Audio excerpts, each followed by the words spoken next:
Sitayo ang lahat para sa panalangin.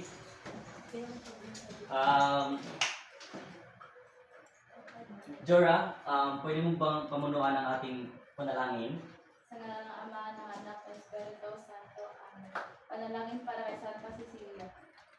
O mahal namin Santa Cecilia, matamis at inig at himig sa puso ni Jesus. Kami ay nagsusumamo sa iyo, na sana kami ay iyong gabayan.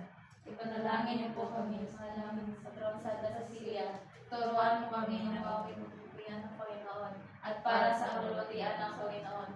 Bigyan mo po kami ng tinig upang awitin ang ave, gaya na ginawa mo sa oras ng iyong kamatayan.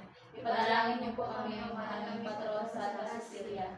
Santa Cecilia, panalangin niyo po kami. San Juan Bautista ng Lasal, panalangin niyo po kami. Jesus, manatili ka sa aming mga puso. Amen. Sa ngalan ng Ama, ng Anak, ng Espiritu Santo. Amen. So, magandang umaga sa inyo mga bata. Magandang umaga po, Ginoo! So, kilala niyo ba ako? Hindi po! Okay, so magpapakilala ako sa inyo. Ako nga pala si Ginoong Lito. Ang Lito, Sumbilon. O pwede niyo akong tawagin, Ginoong Lito. Magandang umaga ulit sa inyo mga bata. Magandang umaga po, Ginoo Lito! Okay, so ngayon, bago kayo umupo, pakiayos muna ng inyong mga upuan at pulutin ang mga basura na nasa inyong paligid. At pagkatapos, ay pwede na kayong umupo. Tapos na ba? Opo! Okay, pwede kayo umupo. So ngayon, bago tayo magsimula, ilalahad ko muna sa inyo ang ating alituntunin sa silid-aralan. So may mga ilang alituntunin lang tayo sa silid-aralan at gusto ko na sundin nyo ito. Maliwanag ba? Opo! Okay. So una, itaas ang kamay kung nais sumagot. So kung nais nyo sumagot, itaas lang ang inyong kanang kamay. Nasaan ang inyong kanang kamay? Okay. Kung nais nyo sumagot o may katanungan kayo, itaas lamang ang inyong kanang kamay. Maliwanag ba? Opo! Okay. Sa pangalawang alituntunin, makinig na mabuti sa guro. So bakit ba dapat kayong makinig sa guro? Okay? Upang matuto po. Okay, upang matuto at mas maunawaan ang ating aralin. Tama. Ngayon, pangatlo naman, panatilihing malinis ang silid-aralan. So bakit importanteng panatilihing malinis ang ating silid-aralan? Okay, Jura, tumayo ka. Upang komportable tayo matuto at maiwasan ang pagkakasakit. Okay. So upang mas komportable tayong matuto at maging iwas sa sakit. Ngayon naman, pang-apat, maging magalang sa guro at kamag-aral. So ito, bakit importanteng magalang kayo sa inyong guro at sa inyong kamag-aral? Okay, tumayo ka. Para po respetuhin tayo. Tama, para respetuhin tayo. Kung re-respetuhin nyo ako, re-respetuhin ko rin kayo. Maliwanag ba? Opo! Okay. At ang panghuli, gawin ng tahimik ang mga gawain. So, sa aking silid-aralan, ayaw na ayaw ko ang maingay na bata. Kasi, nakaka-istorbo ito sa klase. So, gusto ko na kapag kayo ay may gagawin o ako ay nagtuturo na, ang gagawin nyo lang ay tumahimik at makinig na mabuti. Maliwanag ba? Opo! Okay. So ngayon naman, may gagawin tayo. May ipapakita ako sa inyong larawan at babasahin ko ito ng 2 beses. At pagkatapos naman ay kayo naman ang babasa. Maliwanag? Opo! Okay. So una,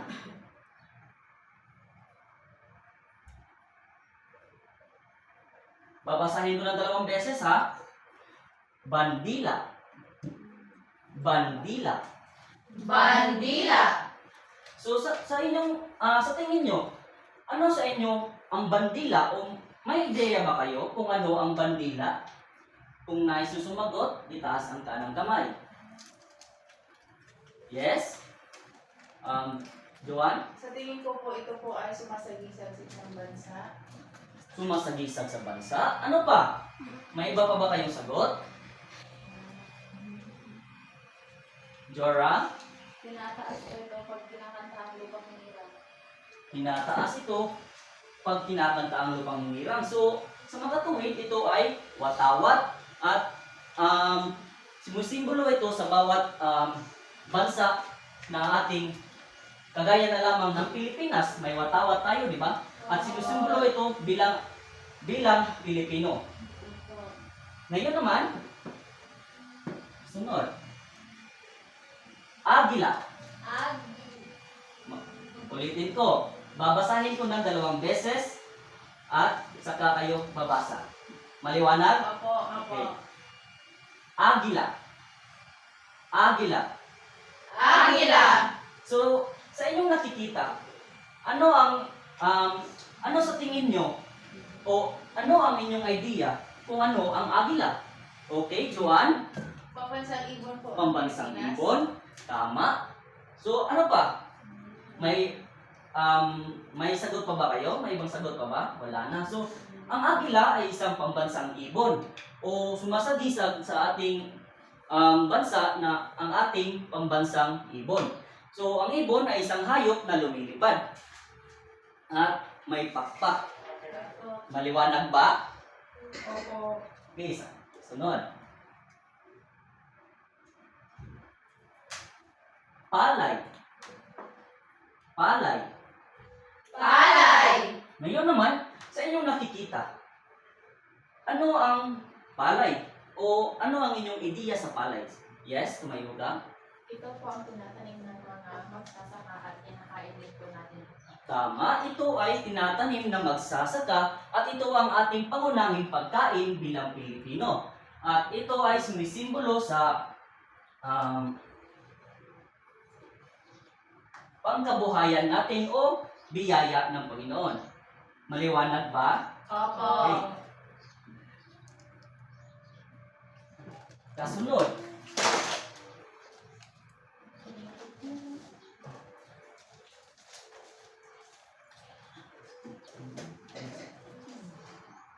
Bundok. Bundok. Bundok. So, sa ngayon naman, ano sa tingin nyo ang bundok? O anong ideya nyo sa bundok? May makapagsasagot ba? Itaas ang kanang kamay kung nais sumagot. Kung ayaw nyo sumagot, ako ang pipili. 1, 2, 3, 4, 5. Okay, Baby Jane? Tumaas ka ng iyong kamay. Ano ang iyong ideya tungkol sa bundok? Ang bundok po ay isang anyong lupa at meron itong maraming kahoy po. Tama, ang isang bundok ay isang anyong lupa o pinapalagiran ng mga madaming bato o mga kahoy. At madami tayong bundok dito sa Pilipinas.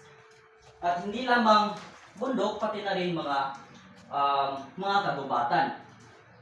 Ngayon naman, at ang panghuli, kalikasan. Ulitin ko, babasahin ko ng 2 beses. Kalikasan. Kalikasan. Pangalawang beses sabi ko, makinig kayo ng mabuti. Pasensya na po. Kalikasan. Kalikasan. Kalikasan. Okay. So, ang kalikasan o ano ba inyong nasa isip o ideya patungkol sa kalikasan? Okay, tumayo ka. Gawa po ng Panginoong Diyos. Tama, ito ay gawa ng Panginoong Diyos. At ang kalikasan ay binubuo ng mga lupa, kagubatan, at mga bundukin. At saka ilog rin. So, pakibasa nga ulit lahat.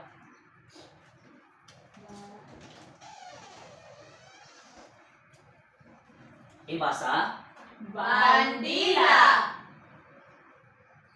Agila. Palay.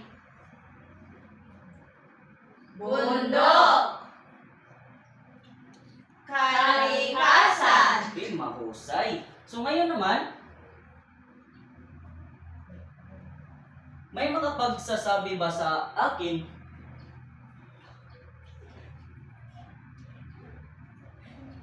kung ano ang ating itinalakay kahapon? Huwag kayong tumawa, makinig kayo ng mabuti. May makapagsasabi ba? Okay, Jora? Anyong lupa at anyong tubig. Okay, mahusay. So, sa tingin nyo, ano nga ba ang anyong lupa at anyong tubig? Okay, tumayo ka. Halimbawa po ng mga likas na yaman. Tama, mga halimbawa ng likas na yaman. At pwede ba kayong magbigay ng anyong lupa? Okay, Jora? Burol po. Burol, tama. Okay. Ano pa? Bundok po. Bundok. Ano pa? Yes, Joanne? Talampas po. Ano ulit? Talampas. Talampas. Ikaw, Bibi Jen? Kapatagan. Tama, kapatagan. Ngayon man, sa anyong tubig. Magbigay ng anyong tubig. Joanne? Ilog po. Ilog. Rosiana? Talon po. Talon? Jora? Lawa po. Tama, lawa. Ito ay mga anyong lupa at ang mga anyong tubig. So ngayon naman,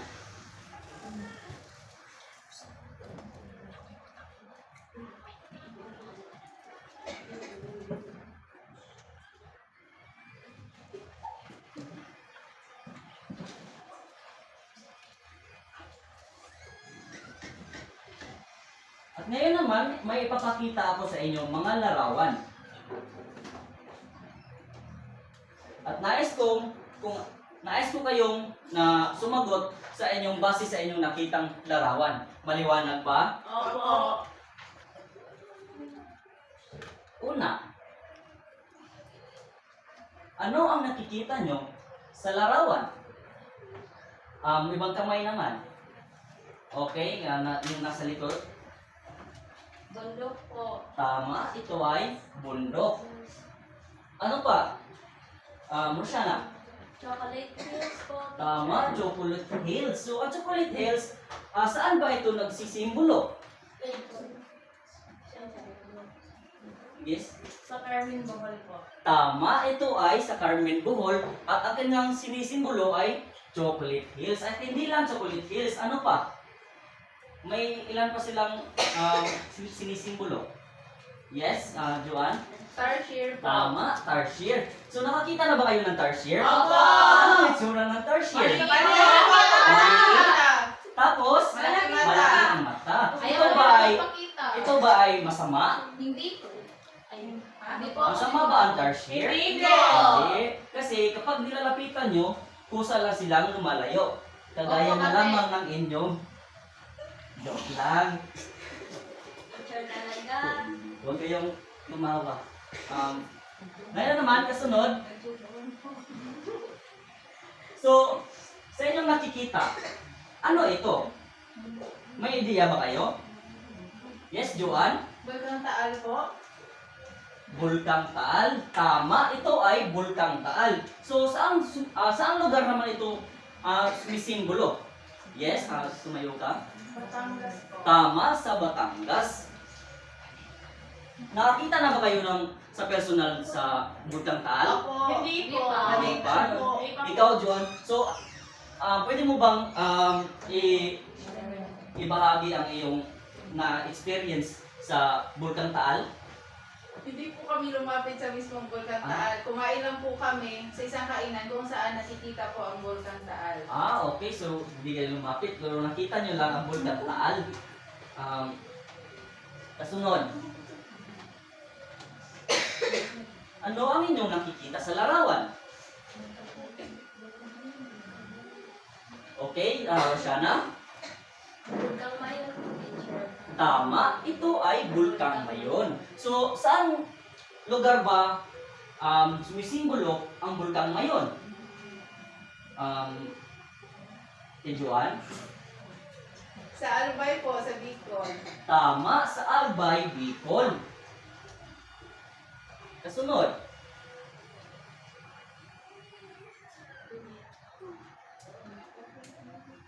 Sa inyong nakikitang larawan, ano ito? Ano ang inyong ideya? Okay, Rosiana?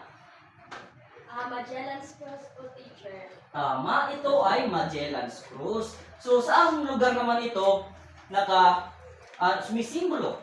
Yes, tumayo ka? Cebu po. Tama, Cebu. So, ang Magellan Cross ay sumisimbolo sa Cebu. Kasunod, ano ang nakikita niyong larawan? O, yes, Roshana? Durian po, teacher. Tama, ito ay durian. Nakatikim na ba kayo ng durian? Hindi po. Hindi lang po. Okay, isa-isa lang, itaas ang kamay. Hindi Yes, na po. okay, Roshana. Di po ako kumakain ng teacher dahil mabaho po. Mabaho. Pero nakatikim ka na ng durian. Hindi pa. Hindi talaga ako kumakain yan. Sa totoo lang, ang durian ay talagang masama ang amoy. Pero kapag ito ay yung nakain, masarap ito. Kaya, pero kung hindi niya talaga gusto kumain, pwede naman hindi niya kayo kumain. Okay, Bibi Jen, ano ang iyong katanungan? Oh, ba't ka nagtaas ng iyong kamay? Hindi, sasabihin ko sana picture na pag nahulugan ka ng durian, mabubuhol. Tama nga naman kasi ang durian ay may mga matitinik at sigurado talagang may paglalagyan ka. Okay, balik ulit tayo. So, base sa mga larawan na aking ipinakita, ano sa tingin nyo ang ating tatalakayin ngayon? Yes, Roshana? Sa tingin ko po, teacher, ay mga simbolo ng bawat lugar. Okay, tignan natin pagkatapos ng ating layunin. So, babasahin ko muna ang ating layunin at pagkatapos ay dadako tayo sa ating talakayin. So, sa tulong ng Canva at PowerPoint presentation, sa loob ng 60 minuto, ang mga mag-aaral sa ikatlong baitang ay inaasahang makakakuha ng 85 bahagyang na katumpakan. Una, natutukoy ang iba't ibang simbolo ng mga lalawigan na ipapakita ang mga pagpapahalaga sa mga simbolo ng lalawigan sa pamamagitan ng aktibong pakikilahok at pagbibigay ng sariling opinyon na ipapamalas ang mga kasanayan sa pagtutugma ng simbolo at lalawigan sa pamamagitan ng paglalaro ng matching game. At mamaya babalikan natin ito at tingnan natin kung ito ba ay ating nakamit. Ngayon naman, dadako tayo sa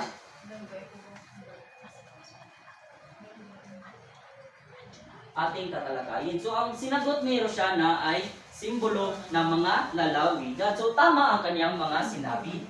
Ang kanyang sinabi na ang ating tatalakayin ngayon ay simbolo ng mga lalawigan. So, base sa inyong pagkakaintindi, ano ang simbolo? Ano ang simbolo? May ideya ba kayo kung ano ang simbolo?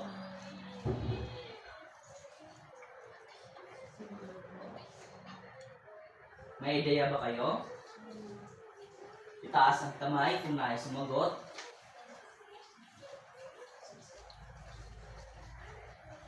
Roshana? Para sa akin po, teacher, ang simbolo ay kagaya ng nung pinakita ko kanina na chocolate hills ay simbolo po siya sa lalawigan ng Bacolod. Tama. So ang simbolo ay ito ay kumakatawan sa isang lugar o sumisimbolo sa isang lugar. Kagaya na lamang ng Tarsier, Chocolate Hills, at iba pa. So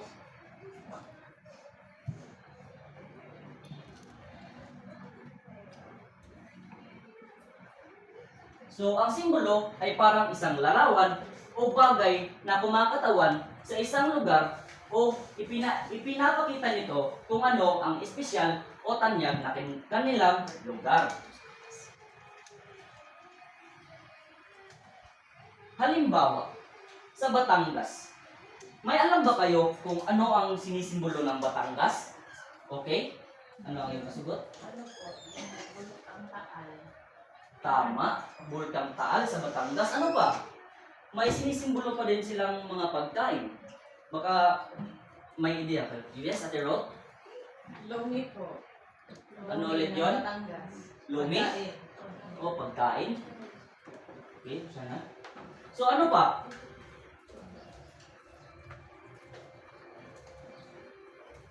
Yes, Jora? Kape po. Tama. Sa Batangas ay ang kanilang sinisimbolo din ay kape. At sagisag sila sa kape doon. Nakatikim na ba kayo ng kape? Hindi po. Oo. Bawal po. Hindi. Bawal ka sa kape? Bakit naman? Kasi sabi ng papa ko bawal na kasi bata pa po kami. Kaya naman pala. Kasi iba, hindi talaga pwede sa kape. Ikaw, nakatikim ka na ba? Oo po. Ano ang lasa ng kape? Masarap po. Masarap po pag may ng asukal po. Tama. Masarap ang kape. Mapait. Okay. Masarap ang kape kapag tama sa timpla. Pero ngunit kung hindi ito, wala itong saktong timpla, sobrang mapait, di ba? Opo. Okay. Ngayon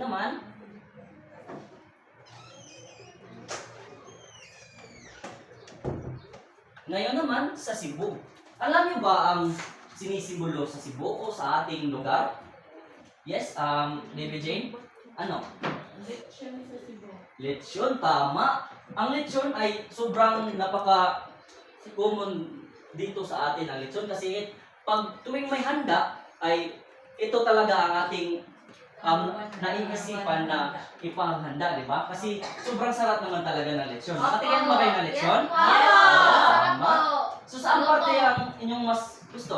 Yes? Tartar po. Ay, ano po? Ulitin ko ang tanong. Saan parte sa lechon ang gusto nyong kainin? O yung Yung ano po? paborito nyo? Kapag sa English po, ribs. Ribs? Tama. Ribs dito sa...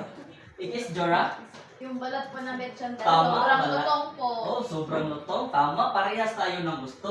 Ang gusto ko rin ay balat ng lechon kasi malutong. Kasunod, buhol. Ito, sobrang common na common. Ano naman ang sinisimbolo ng buhol? Yes, Joanne? Mga pagkain po, kalamay. Tama. Ano pa? Yes? Peanut kisses po.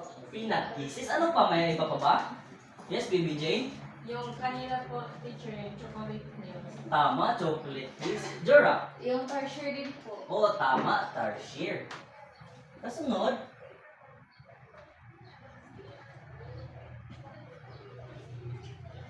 may ilang katanungan ako sa inyo at nais kong sagutin niyo ito. Ano ang tawag sa larawan na kumakatawan sa isang lugar o lalawigan? Yes, Joanne? Simbolo po. Simbolo nga ba? Tama ba ang sagot ni Joanne?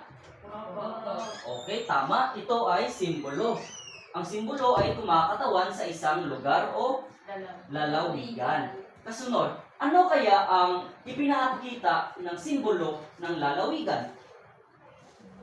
Ano ang mga ipinapakita ng simbolo ng lalawigan? Yes? Tingin ko po, ang mga pinapakita ng simbolo ng lalawigan po ay ang mga produkto o mga turista. Yes, tama. Ang mga simbolo ng lalawigan ay katulad na lamang ng mga produkto, lugar, o ang kanilang mga pagkain at lugar, tama. At ang kanilang mga pagkain. So, ngayon naman, ano naman ang lalawigan na may simbolo ng mangga? Yes, Baby Jane? Sa Gimaras. Tama, sa Sigamar. Ano ulit yun? Sa Gimaras, Okay, Iloilo. si Gimaras? Gimaras, Iloilo po. Gimaras, Iloilo. Okay. So, anong lalawigan naman ang may simbolo ng Chocolate Hills? Yes or no?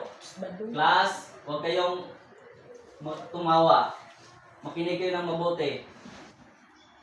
Jora, last ka na. Rosana. Jora. Okay. Tama. Ang Chocolate Hills ay simbolo ng Bohol.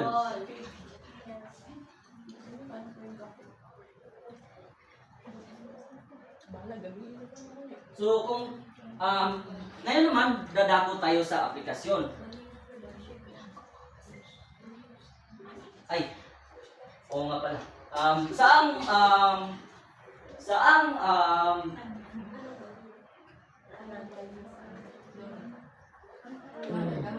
Anong aral ang mga makukuha natin sa ating itinalakay ngayon? Yes, tumayo ka. Pagmamahal po sa bayan. Pagmamahal sa bayan. Bakit? Dahil po sa pamamagitan ko nito ay mas makilala po ang mga lugar at mga pagkain sa atin. Tama. Ay, Atin. tama. Mas makikilala pa natin ang ibang lugar at ang mga ibang produkto.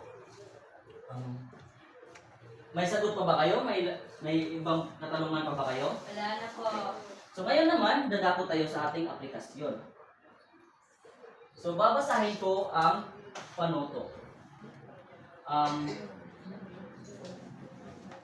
Pumili ng isang simbolo ng ating lalawigan na sa tingin nyo ay may malaking kahulugan. Maaari itong pagkain, produkto, hayop, tanawin o tradisyon. Isulat sa papel ang napili mong simbolo. Sa ibaba ng iyong sagot, isulat at sagutin ang mga sumusunod na tanong. Una, bakit mo ito napiling simbolo? Pangalawa, ano ang kahalagahan nito sa ating lalawigan? At pagkatapos, ibabahagi mo ang iyong sagot sa harap ng klase at pipili lamang ako ng 3 mag-aaral na magbabahagi sa klase. Maliwanag ba? Opo. Okay, pwede ninyo nang simulan. Kumuha kayo ng kalahating papel. Okay?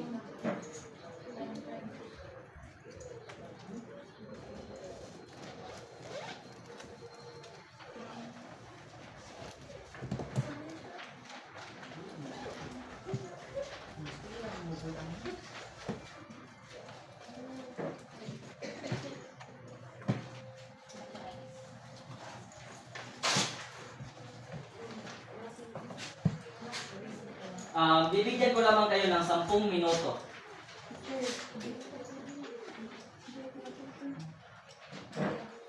Gawin nyo ito ng tahimik dahil nasa ating alituntunin na gawin ng tahimik ang mga gawain. Maliwanag? Opo.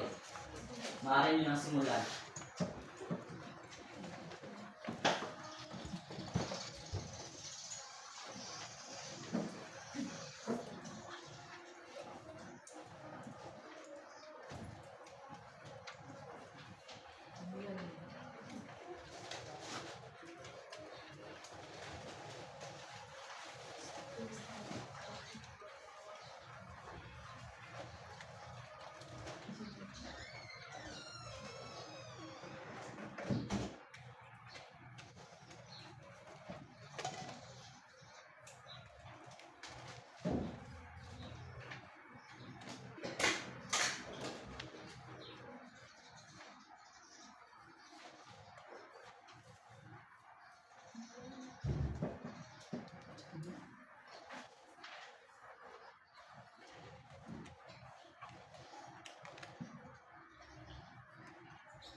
May 5 minuto na lamang kayong natitira.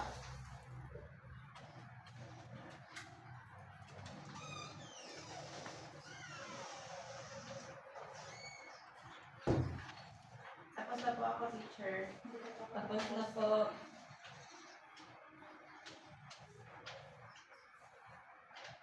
Hintayin muna natin yung iba, hindi pa nakatapos.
Tapos na ba ang lahat? Opo. Okay, so pipili ako ng tatlong maprepresenta sa harapan. Joanne, Jora, and Balbido.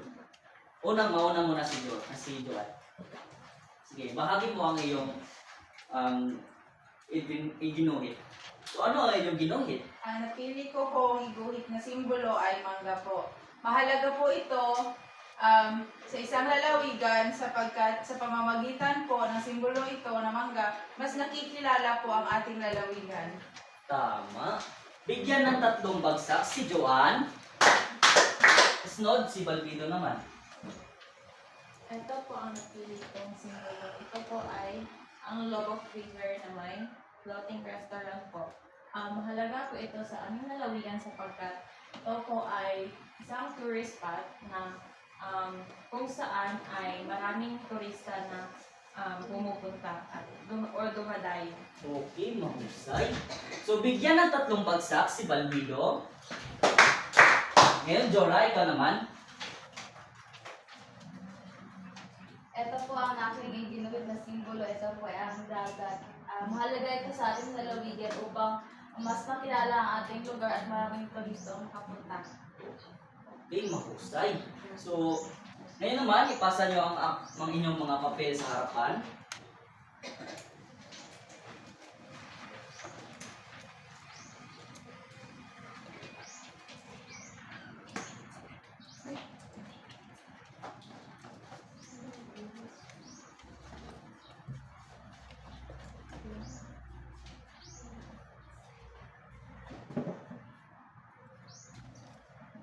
So, ngayon naman, dadako tayo sa ating pagtataya.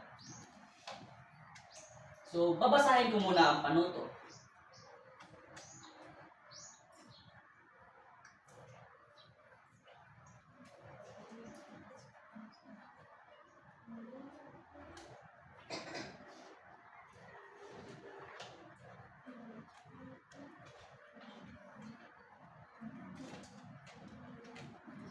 So, panuto. Sagutin ang mga tanong ng inyong papel. Isulat sa inyong papel ang inyong sagot. Maliwanag ba? Opo.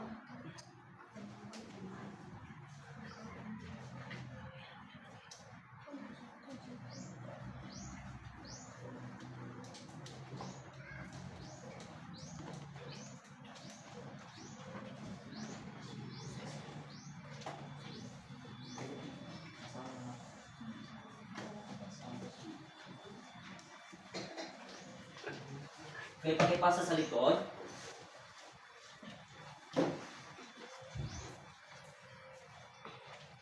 So, ngayon naman, babasahin ko ang tanong. At isulat nyo lamang ang sagot. Maliwanag? Opo. Una, ano ang tawag sa larawan na kumakatawan sa isang lalawigan?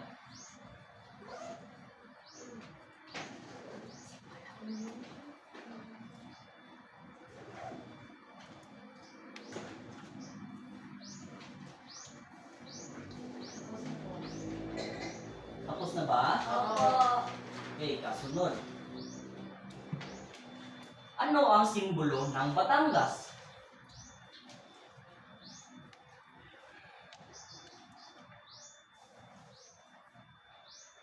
Tapos na ba? Opo. Okay. Pangatlo. Ano ang simbolo ng Cebu?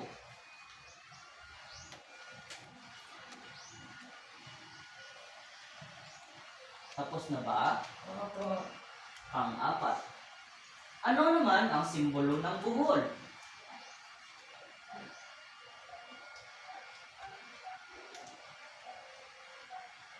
Tapos na?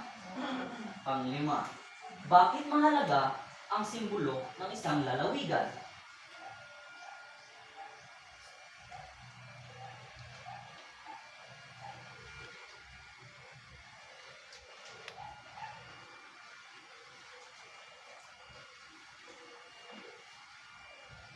Tapos na ba? Di pa po.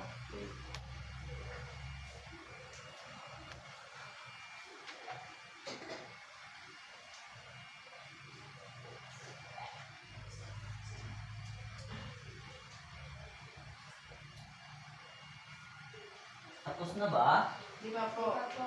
Sige, magpatuloy sa inyong ginagawa.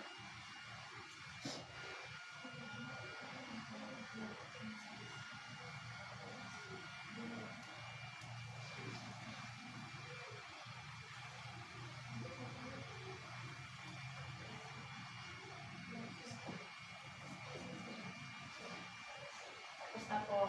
Tapos na? Okay, dumako naman tayo sa gawain 2. Piliin nyo lamang ang tamang sagot at babasahin ko ito. Una, ang simbolo ng Batangas ay A. Mangga, B. Kape, C. Isda, or D. Saging. Tapos na po. Tapos na? Opo. Pangalawa, ano ang kahulugan alin sa mga ito ang hindi simbolo ng isang lalawigan? A. Chocolate Hills, B. Mangga, C. Lobo, or D. Kape. Tapos na po. Tapos na? Opo. Pangatlo, ang simbolo ng isang lalawigan ay naglalarawan ng tatla. A. Paboritong laruan, B. Natatanging tanawin o produkto, C. Paboritong kanta, or D. Pangalan ng kapitbahay. Tapos na ba? Opo. Okay, pang-apat. Kapag nakita mo ang simbolo ng isang lalawigan, ano ang natututuhan mo? A. Ang kanilang ipinagmamalaki, B.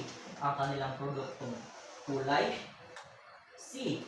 Ang kanilang laro sa computer, or D. Ang kanilang paboritong hayop sa zoo. Tapos na ba? Opo. Okay. At ang panghuli, kung ikaw ay gagawa ng simbolo ng iyong lugar, ano ang dapat mong isama? A.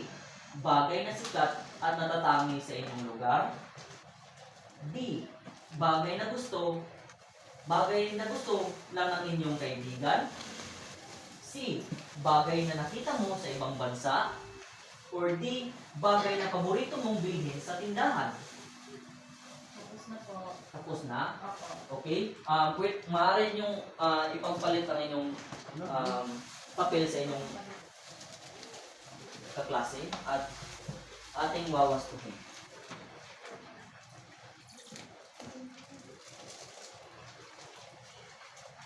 So, sinong gustong sumagot sa unang bilang? Yes, Joanne?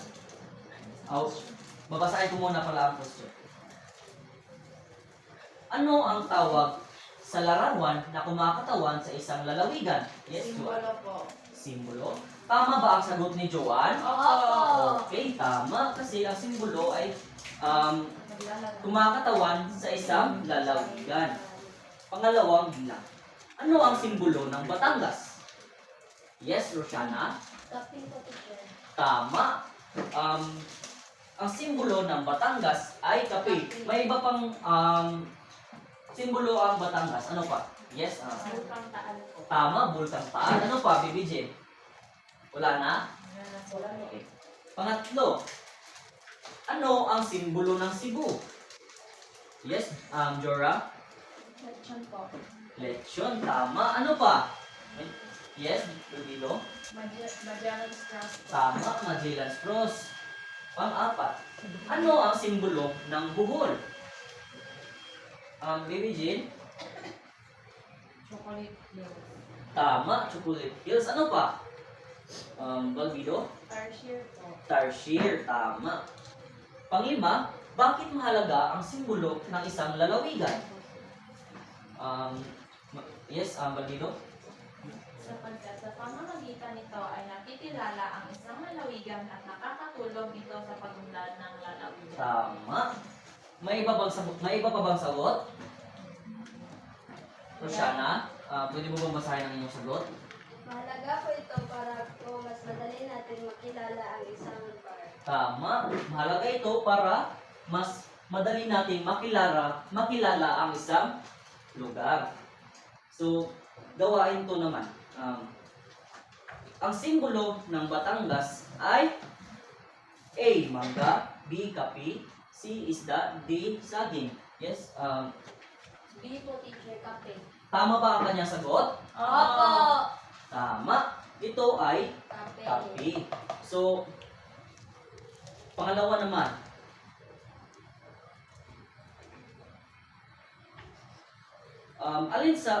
Ang simbolo ng lalawigan ay naglalarawan ng ano ang iyong sagot? A. Paboritong laruan, B. Natatanging tanawin, C. Paboritong kanta, or D. Pangalan ng kapitbahay. Yes? B, natatanging lalawigan. Tama. Ito ay natatanging lalawigan o tanawin ng isang Ano po yung lalawigan. letter C, teacher? Yung letter C ay paboritong kanta. Okay po. Okay po, teacher. Okay na ba? Okay na, teacher. Okay na. Aling bilang na tayo? Tatlo Tatlo po. So, pangatlong bilang. Apat or Tatlo pa po. apat or tatlo? Apat. Tatlo Oh, po po. tatlo. Okay. Sa pang-apat ay pangatlo. Kapag nakita mo ang simbolo ng isang lalawigan, ano ang natutuhan mo? A. Ang kanilang ipinagmamalaki. B. Ang kanilang paboritong kulay. C. Ang kanilang paboritong computer. Or D. Ang kanilang paboritong hayop sa zoo. Yes, Balbido?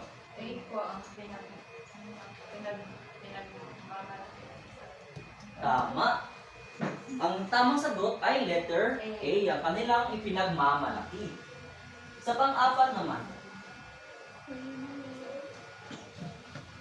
kung ikaw ay gagawa ng simbolo ng inyong lugar, ano ang dapat mong isama? A. Bagay na sikat na natatangi sa inyong lugar. B. Bagay na gusto lang ng inyong kaibigan. Or C. Bagay na nakita mo sa ibang bansa. Or D. Bagay na paborito mong bilhin sa tindahan. Yes, Rosana? A po, teacher. Tama ba ang sagot ni Rosana? Opo. Okay. Ang tamang sagot ay letter A. Bagay na sikat na natatangi sa inyong lugar. Pakipasa ng inyong papel sa harapan.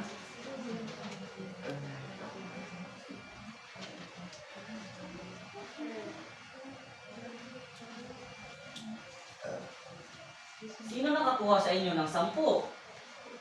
Okay, mahusay. Talagang may natutunan kayo sa ating klase. Ngayon naman, babalik tayo sa ating layunin. Kung ito ba ay ating nakamit.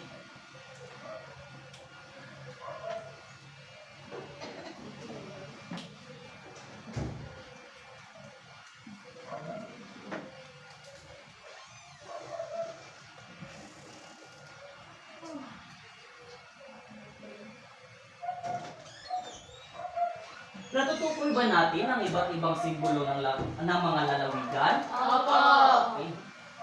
Naipapakita ba natin ang pagpapahalaga sa mga simbolo ng lalawigan Opo. sa pamamagitan ng aktibong pakikilahok at pagbibigay ng sariling opinyon? Opo. Okay. Naipapamalas ba natin ang kasanayan sa pagtutugma ng simbolo at lalawigan sa pamamagitan ng paglalaro ng matching game?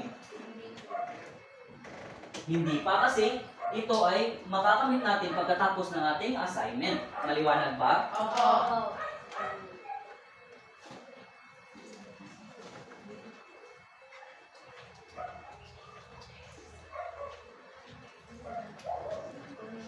Ngayon naman, kunin nyo ang inyong kwaderno at isulat ang inyong takdang aralin. Babasahin ko ang panuto. Panuto. Sa inyong takdang aralin, gumuhit kayo ng simbolo ng inyong lalawigan o lugar. Ipakita kung ano ang pinakamahalagang ipinagmamalaki nito, tulad ng pagkain, halaman, hayop o tanawin. At isulat sa ilalim ng guhit kung ano ang ibig sabihin ng simbolo dalhin ito sa klase at susunod na araw at ihanda na ibahagi inyo sa inyong kaklase. Maliwanag ba? Opo. Okay, so ngayon naman, Tapos na po. magsitayo ang lahat para sa ating panalangin.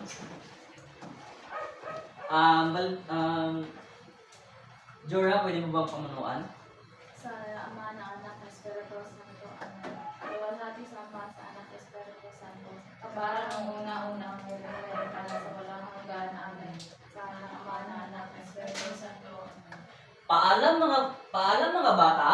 Paalam na po, Ginoong. Pwede na kayong umuwi. Salamat po.